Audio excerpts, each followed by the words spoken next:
वयोवृद्ध व्यक्तीकडे जाऊन मुलीबद्दल चौकशी करतो आणि खरंच माणसाने जीवनामध्ये आवश्यक प्रपंच असो परमार्थ असो मोठ्याचा सल्ला घेतलाच पाहिजे.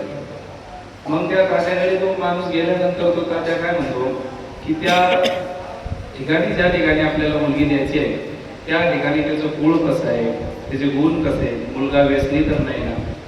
तर तो मुलीचा वडील म्हणतो की काय नाही दादा, सगळं चांगलं आहे, पण एक 50,000 रुपये तो काय करतोय, हुंडा म्हणतो. मग त्या तात्यानं चौकशी सुरू केली.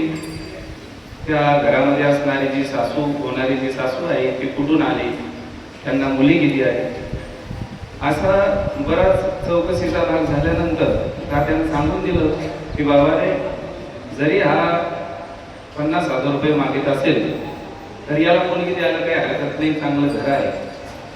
आणि काही कालांतरानं मग असंच आपल्याला परत एखादं काम पडतं आणि ती मुलगी त्या ठिकाणी त्यांनी दिली आणि दैवगत्या त्या माणसालाच एकदा काय झालं, बैल घ्यायचं ठरलं आणि मग परत तो माणूस चांगला होता, मन मिळावू होता आणि माणसानं मन मिळावू असलं पाहिजे, प्रत्येकाशी चांगलं वागलं पाहिजे.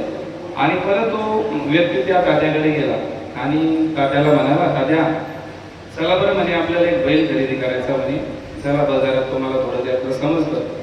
आता तात्या त्या व्यक्तीबरोबर गेले आणि बाजारामध्ये अशी जोडी ना बैल पाळत गेले.